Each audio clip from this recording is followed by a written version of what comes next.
pickup. They are going to go for the Corki again. So happy with that one. And this is same bans as game one. I expect BLG. I don't see a reason why you wouldn't go Aphelios Thresh here, given that it worked perfectly well last time around.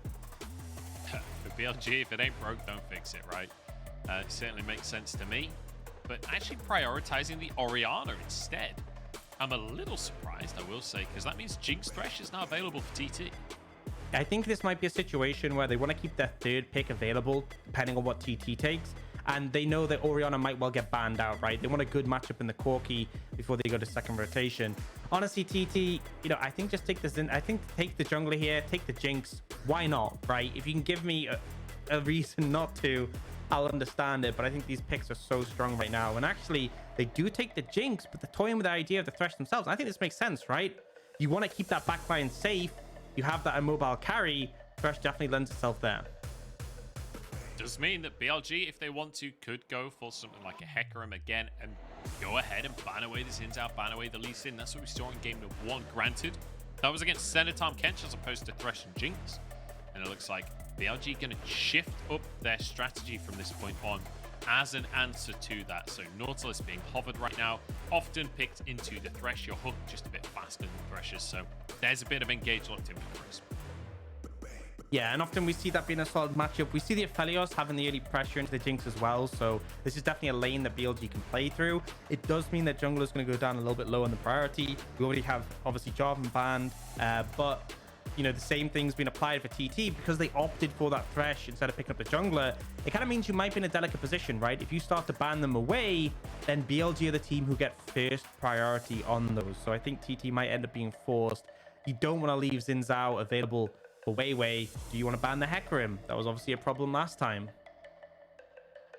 I'm really curious if BLG will ban Rek'Sai here, because I don't think it's something that WeiWei will necessarily want to play for himself. It's not exactly the scaling style that BLG lean into, and it is the big pick for Chieftain. That said, it wasn't that big of an issue for BLG game one, so maybe they just don't respect it. But I'd like to see the Rek'Sai ban, just saying, look, Chieftain, you don't get your signature. Yeah, I would actually like a top lane ban here, honestly, from BLG. And then Breathe can... So ban something that might cause issues for Gwen, for example. And then TT are torn. Do you ban Gwen and stop Breathe from getting it? Or do you ban, like, Xin Zhao? This is going to force the Xin Zhao ban, right? Trundle's a great answer to Xin Zhao. So I feel like TT have to ban it now. But bear in mind, last draft phase, they banned away Gwen and Jax. And those are both open and available for Breathe. So a little bit scary, being honest here. Yeah. Breathe having his pick of the litter for count pick, and let's be honest, he already had a great game number one. That was because he had the count pick, and that was with two bans going towards him in the second ban phase as well. Feels like we're set up for a similar situation. The Xin Zhao ban, as you were talking about, locked in. A Poppy being hovered. That's very likely a Poppy in the jungle. Yeah, which I think it's a fine pick. Honestly, a lot of the picks you'd take the Poppy into are actually banned away, so I'm not exactly the biggest fan here. I also feel like you could have gone for the Gwen and flexed it, right? We've been seeing a lot more Gwen jungle globally right now. That would have been a really strong fourth pickup by BLG, but obviously going in a different direction. And now TT basically pick a jungler who doesn't dash. That's kind of like the only condition in this situation. And they are going to end up going for that Volibear. So something with a decent amount of early ganking pressure. Obviously, very good at dives post 6, but also is a bit of a beefcake to soak some damage for that backline. Crucially, his dash is unstoppable, so won't be able to be CC'd by the Doggo Steadfast Presence. That said, Doggo's Steadfast Presence still good against the Thresh Lanterns, still very good against the Valkyrie as well, so we'll see. I don't know why I'm saying Doggo, he's just hovering it right now. Obviously, it'll be WeiWei. As the Camille locked in once again for New here, and Breathe, he gets his pick of the litter. I think it's just a Gwen angle, honestly. Jax is obviously really good in the matchup against Camille, but Gwen is so good in team fights. I think it's just a bit of a no-brainer, but yeah, they're going to lock it in. So this is kind of the problem. All those jungle bans coming through, the Trundle ban kind of forcing TT to take away Xin Zhao. And at the end of the day, BLG get Gwen. And obviously we all know Gwen is immune.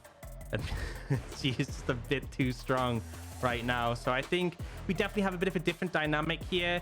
Talked a bit about how we wanted a bit more proactivity from TT. Honestly, they haven't really necessarily got that, but I think there's a lot less threat to the backline, right? They have the Thresh to keep Puff safe. they don't have to deal with a Hecarim anymore. But on the other side, they are dealing with a Gwen now. So, you know, we might end up seeing a similar game where this kind of just goes late and we see how teams duke it out in the team fights. Yeah, we're going to have to see because that said, you know, Breathe on the Gwen definitely has the ability to have a more significant impact. And I think that this Poppy might open up more avenues, right, where you can't necessarily be as safe on the side of TT. Because last game we saw BLG did make a few attempts, and quite often SouthWind was the thing that ruined those attempts, right? Going with the Tom Kench, being able to just save whoever was being damaged, pull them out to safety, get on out of there. Whereas this time, you know, Thresh can fulfill a similar role, but if WeiWei is on the scene, gets that steadfast presence out, he could deny the escapes, find those opportunities for BLG, and potentially push things further forward in the game. But we'll have to wait and see whether or not that's going to be the case. Also, I will say it's going to be tough for New. Locking in a Camille when you know you're up against Poppy, I don't think is ever going to be fun, especially in those team fights. You're really going to struggle to use that mobility that you're so used to. Yeah, not exactly the best time. And the thing is as well, playing into the Gwen, you are going to struggle to sort of match up in like level 1. Gwen's really strong. You can obviously dash forward with the E. Camille really doesn't offer too much on the level 1. So I feel like BLG, we kind of talked about this last game. They had the Orianna and the Corki then. They're going to have priority in that matchup. They're going to have priority early in the top matchup, although Gwen is more gankable. Well, I wouldn't say more gankable than the Fiora. They're both quite safe, but I think New can handle the matchup a little bit better. It is now Ignite versus Ignite, though, on the top side. But really, I am looking towards the bot lane for BLG, right? Aphelios into the Jinx, you're able to find pressure early, but this Nautilus and Thresh matchup, I feel like you can find the opportunity to set up. You bring the Poppy in and stop that Lantern from working, and you can definitely start to capitalize on some ganks. Yeah, we'll see if it's going to work out. I'm just curious about this jungle matchup, honestly, Orcs, because we've got Volibear versus Poppy. If you'd asked me what matchup we were going to see today, Volibear versus Poppy would have been very, very far down my list of potential matchups. This is not something I was necessarily expecting. So I'm curious how that all pans out. Both of them starting leashless on their bottom side box. It just becomes so weird, right? Because as soon as you ban out those 4 big junglers, right? You have Xin Zhao, Lee Sin, Jarvan, and Viego. Those junglers have like so much higher play rate than anything else in the LPL. And once those are banned out, which we saw here, right? Instantly the pool gets really weird and wacky because it's kind of just like anything's game once those out of the window. And I think it's just one of those unique scenarios where neither team picked a jungler in the first rotation. So both ended up banning them out in the second rotation of bans. And the thing is, once 1 or 2 bans have gone through, you have to ban the rest, because if just one is left open at the end of the ban phase, you're doomed. Like, if the enemy gets one of those 4 and you don't get any, it's that's a rough situation to play into. So I like that we're getting the wacky picks. I like that the bans have made this happen. As UCal struggling in that mid lane against FoFo so far. That's a good little pull from SouthWind. Doggo low on HP. That's his cleanse already burned. Yeah, oh, whoa! Chieftain is not messing about today. Just flashes over the wall.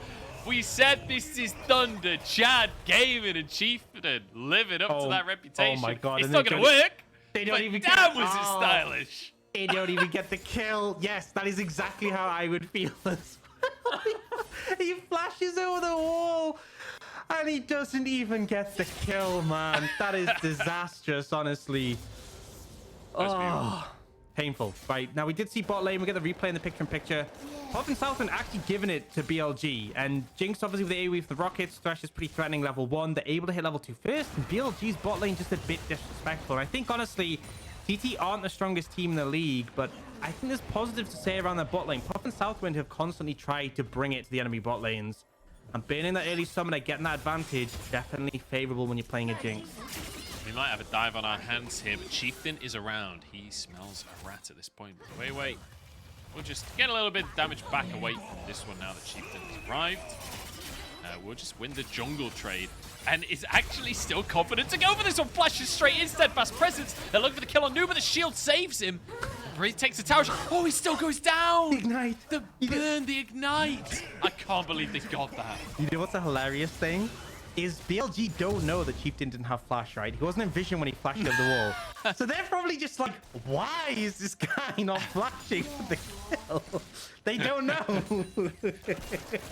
They lack critical information, but it doesn't matter. They still get themselves a kill. I love that they're like, all right, Chieftain's here too. It's 2v2. I don't care. WeiWei just flashes under the tower and goes for it. Yeah, so it's so hard because where are you supposed to stand as new, right? If you stand away from the tower, you're moving out of tower range. If you stand next to the tower, it's so easy to get the slam into the wall.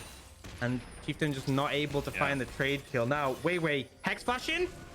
Oh, he will Hex flash, but it's just a little too late.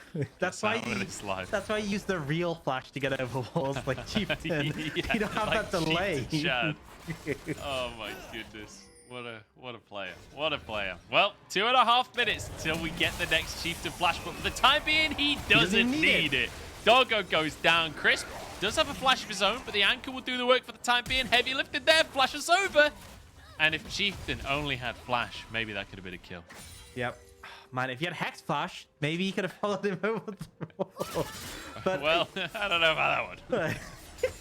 Credit to TT for the setup on the gank. I like Chieftain sneaking into the brush, and it's just kind of a bit of a travesty that they're not able to get 2 kills there. But still, we're seeing advantages picked up by the bot lane here, right? Look at the CS advantage for Puff. Yeah. Has a cull in pocket as well. This Jinx is going to be scary.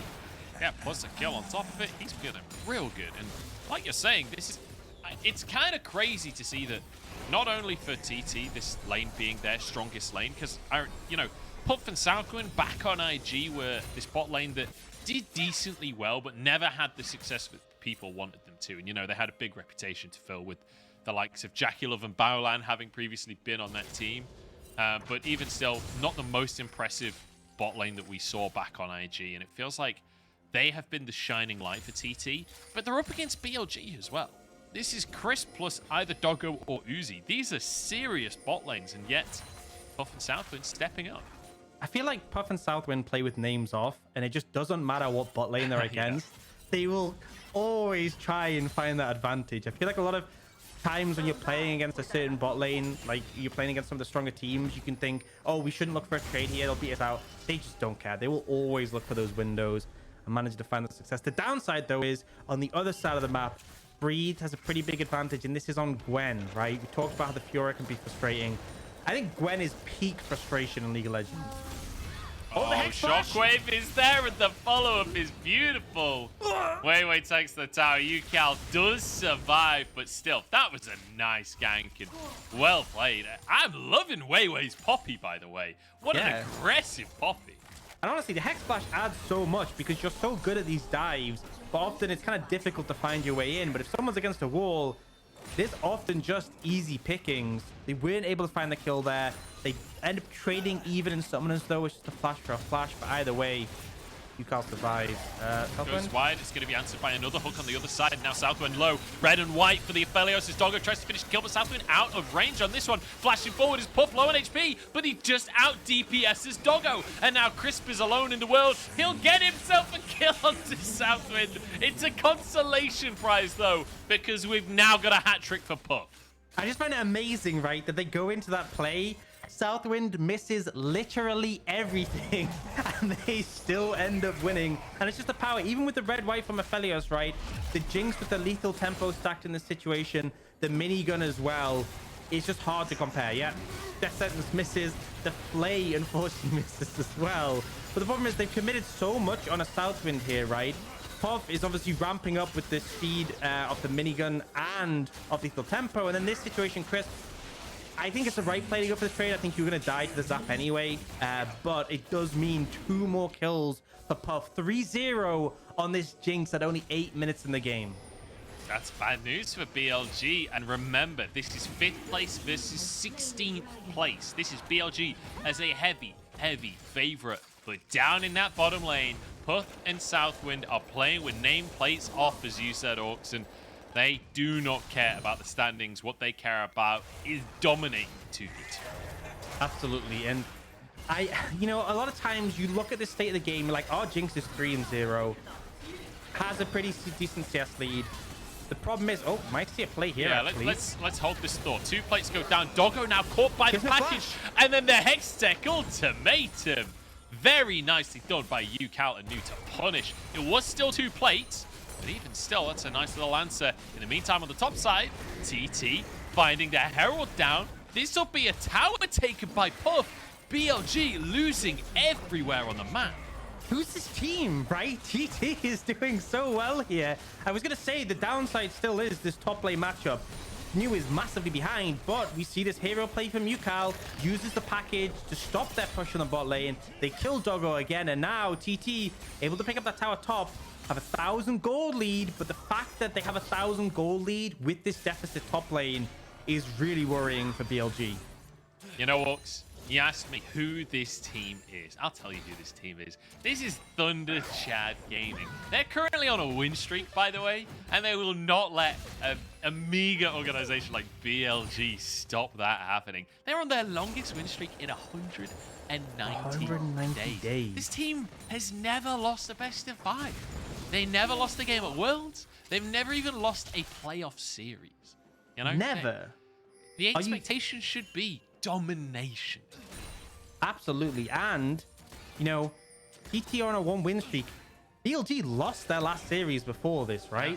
So the difference is stark and apparent this game. Now, BLG going to try and make something happen in the bot lane. WeiWei currently even in gold, by the way.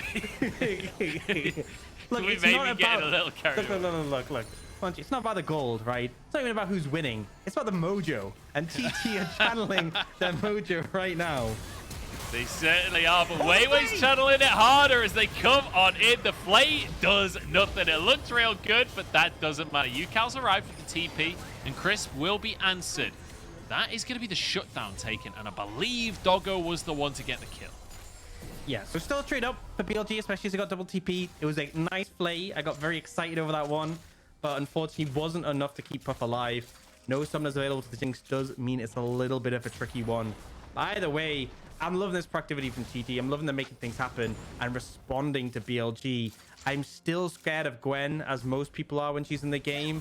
She's about to pick up some plates here as well, so things are going from bad to worse in the top lane. Yeah, worth mentioning as well that Doggo got a couple of plates before that last play as well, so we're seeing a lot of plates randomly being picked up across the map for the side of BLG in all 3 different lanes. As you're saying, the play was nice, but for Puff, it just didn't. And that was a real flash over the wall, by the way. That wasn't a hex flash. That was BLG commit. 2 games, 2 times New gets 1v3'd at the tower, and there's not a lot he can do about it. You know, feels bad. I think everyone watching has had a solo queue game like this, where things are a bit back and forth on the rest of the map, and then your top laner is just getting absolutely smashed into the dirt. 2,000 gold lead in favor of Breathe. Yeah. It's brutal. It is brutal. Look at the CS difference, man. More than double right now. Wait, look at the picture. 2 levels up as well. New went in. Look, we're talking about Thunder Chad Gaming here, not Thunder Passive Gaming. Of course New went in. What else are you meant to do in this kind of situation? How would he know if he's going to win the 1v1 or not if he doesn't look for it, right? Exactly, dude. Exactly. You got to make the plays to find out if you'll win the plays. It's the only way. Doggo, low on HP here, but does dodge away from the zap at the end. I wasn't sure if shenanigans were going to occur. I'm still a bit blown away by that CS lead alone up in that top side, but my goodness, the gold lead. 2,000 gold in 12 minutes. Just think what happened in game number 1. Nothing for like the first 30 minutes. And now game number 2. It's an absolute bloodbath, and Breathe is just... Oh, he's just destroying New. Now playing the bottom side. Hex Splash on a ward. WeiWei just gets on.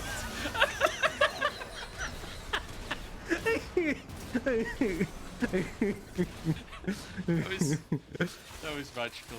That was great. That was great. You're going to take it for a second. Yeah, I love how we had that game 1 that was really slow. And then this game 2 has just been absolute antics. Right, it's just been shenanigans across the board. That he was stood basically in lane And it just starts channeling the Hex Splash.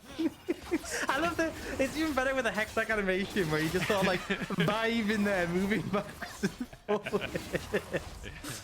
Oh, that was magical. That was magical. WeiWei, MVP in my heart for this one. He got MVP game number 1. If he doesn't get it for game 2, I'll eat my hat.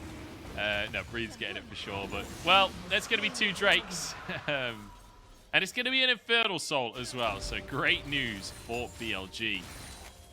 And, as I get a bit of a mental reset, Nu actually had a bit of time to himself up at the top side. Maybe able to close that CS gap a little bit. Yeah. Still huge, but at least he got some solo XP. Yeah, and, you know, able to pick up some farm. That's kind of what you have to do in this situation, is just do as much as you can when you know you'll get absolutely annihilated if you step near the Gwen. And playing with fire a bit, trying to go for that control board. That's the kind of resources we're talking about, right? A minion wave here, control board there. You can't be picky in this situation. I'm not going to lie. I'm not sure that was as positive of a play as you're saying, because he was just a millimeter away from that steadfast presence. And if you get knocked up by that, that play goes real bad real quick. Let's take another look. Oh, it's not glorious Hex Splash. He doesn't even get over the corner. He doesn't even get over the corner. You're like, he was oh definitely like, you know, there was a ward there, but he was definitely just in vision range of the minions as well. That's the best part. It's like, that was the least sneaky Hex Splash I've ever seen. And I played with Dagda. Well, you know, I'm sure Dagda's trying, and WeiWei was trying there, and that's what's important, okay? Dagda's very trying, but that's not necessarily a good thing. FoFo, good little dodge on the hook. Nicely done there. Good shockwave as well, but now the dive comes on through. What tower, says Chieftain, as he just charges FoFo down. The trade in the mid lane, though, is the Herald will come down. This will be at least 1 tower for BLG.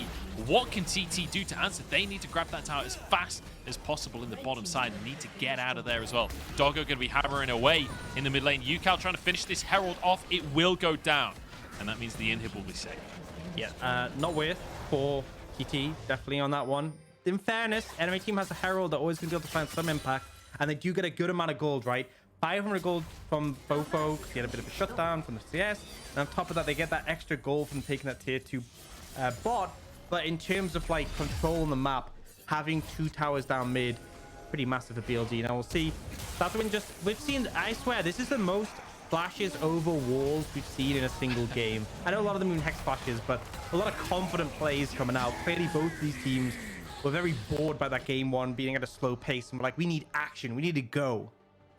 You can tell it's a Hex Splash, though, because I'm feeling bewitched by this game right now. It's I'm under Chieftain spell. I'm under WeiWei spell. I just love these 2 junglers. I want to see this matchup again and again now. Here we go. Flame Chopper's down. Crisp flashes just in time. That was within a split second as WeiWei just does a bit of a helicopter. Puts his hammer away again. There's 2 minutes until this Infernal Drake. And we're starting to get to the point in the game. It's only 17 minutes in, but we're starting to get to the point where you have to wonder, what's the call for TT at this stage? Because on the scoreboard at the bottom, things look pretty good. But when you look at the fact that this next Drake, if BLG can get it, that'll be Infernal Soul point. Then it starts to get a little bit scary, and this Gwen is going to be a nightmare in the fights. I think you have to rely on the Corki package, right? Big tool that you're going to have, you're going to be able to set up for the objective.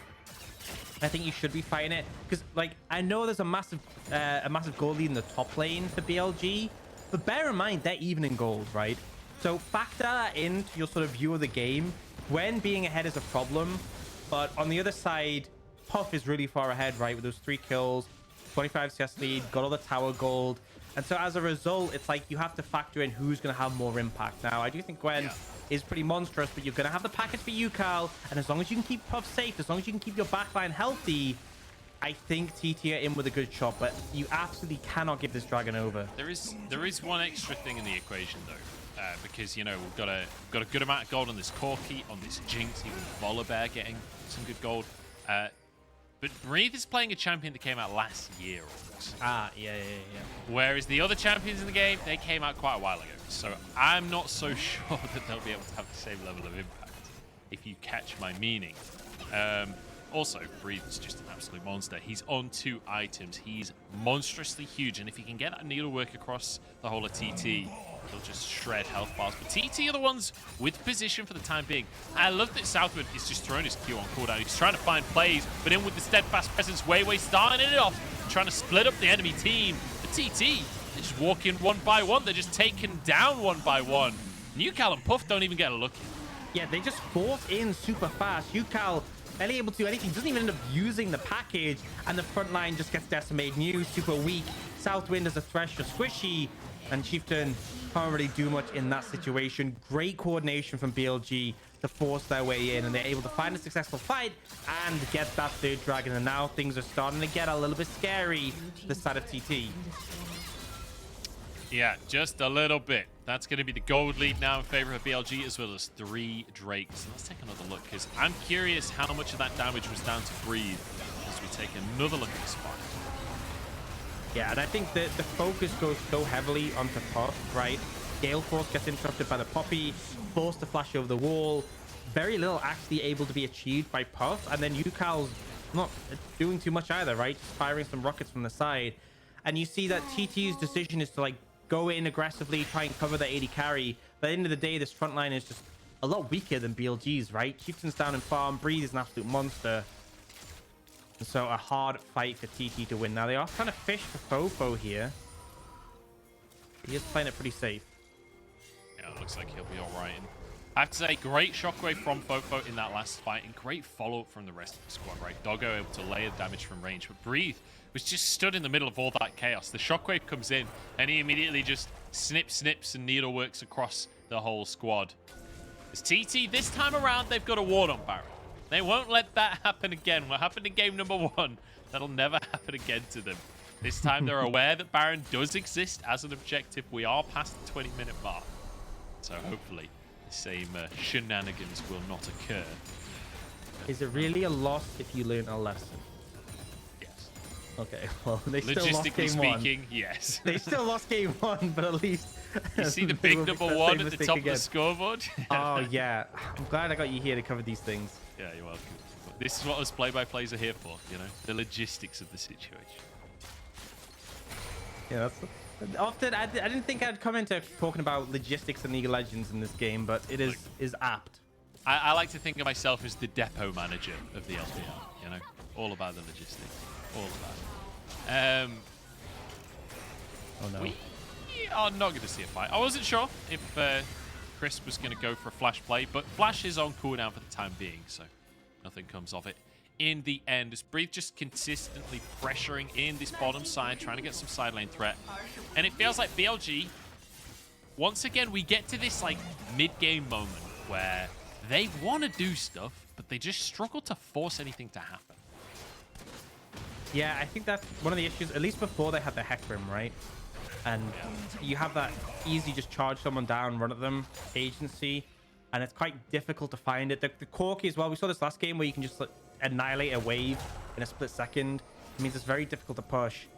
And at the end of the day, you know, they've already taken down all the tier 1 towers, they've taken down the mid tier 2. It's kind of just waiting until there's an objective before. And fortunately, right, I'm going to help you out here, Joe. There's a little time at the top left of the screen. 152. That's going to be the big one. So all BLG really have to do is kind of just wait for that. And then DT are forced to contest and play against Gwen. Or we just find a miraculous pick onto SouthWind out of nowhere. And Wei slams him against the wall for a little bit of bonus damage. And that'll be a kill. Give it over to FoFo.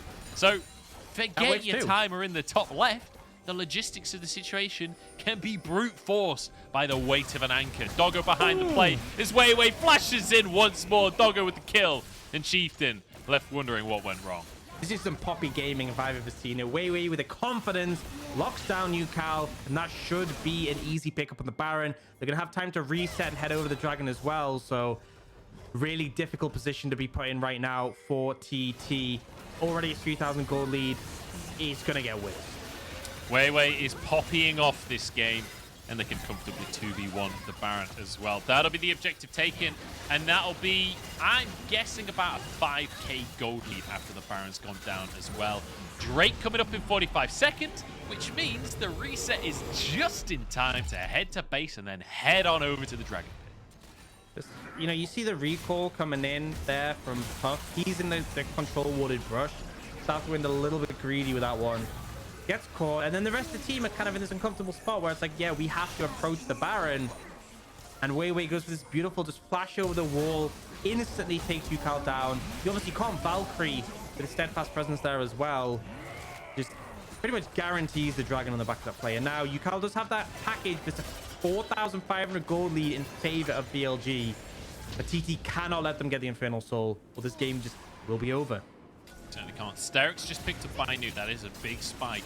So this Camille can sort of exist as a pseudo frontline in the fight. Keep your eyes on that Orianna ball though, because FoFo has been slowly but very quietly building up power across the course of this game. A good shockwave could win the fight by itself. It's going to be a spy fight though. We might actually just have a 50-50 on this one.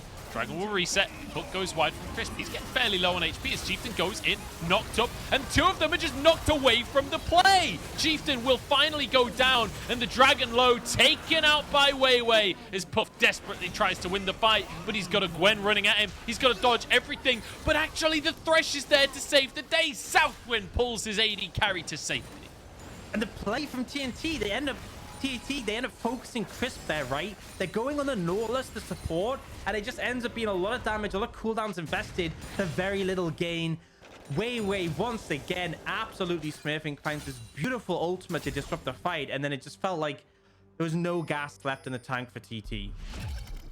Yeah, tough one for TT here, and it looked good. It looked good to start, but they just couldn't finish things off. Unfortunately, that keeper's verdict just...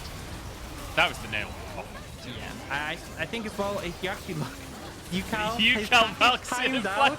His package timed out as he went for the Valkyrie. So it's just a normal Valkyrie. He Valks into the enemy team and flashes out again. UCAL's signature move. That's the UCAL special. Or debut in the LPL and you already have a move named after you. We've seen... Oh god, poor UCAL, poor UCAL. It happens, okay, it happens. I feel like we're bullying at this point. You know, I wouldn't have brought up again if it wasn't the third time this series that it's happened.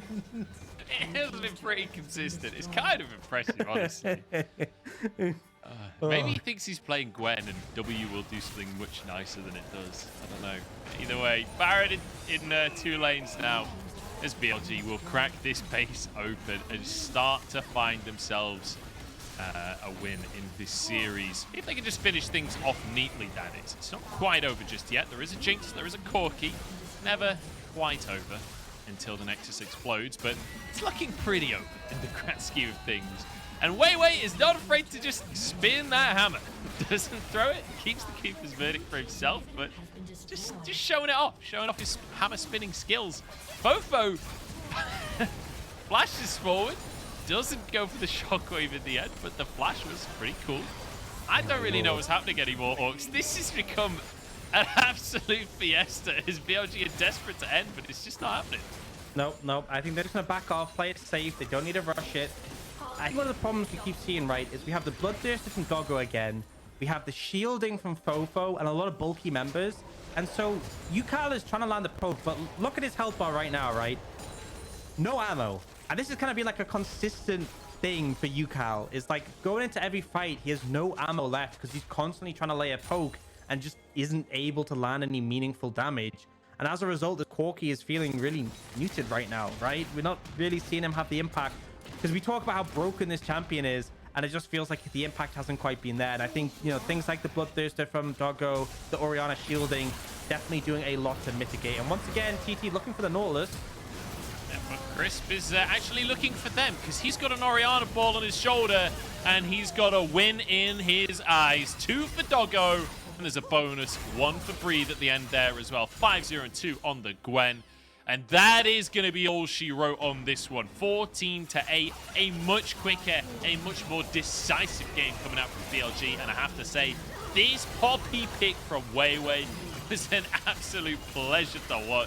The Hex flashes from the best I've seen to the very worst across the game. It was a smorgasbord of brilliant. Yeah, I mean, it was a fun game too. BLG definitely trying to match the pace GT were trying to set, but it just felt like the execution was crisper. And honestly, the Poppy was really inventive. Some of the angles that were being found, some of the plays. Often one of the issues with Poppy is he's not as good as things like the Hecarim and just charging targets down and engaging. But somehow WeiWei was able to make it feel like he still had that capability. The result overall, not really a surprise. Chieftain and Newcastle is not really enough to sort of revitalize TT to the level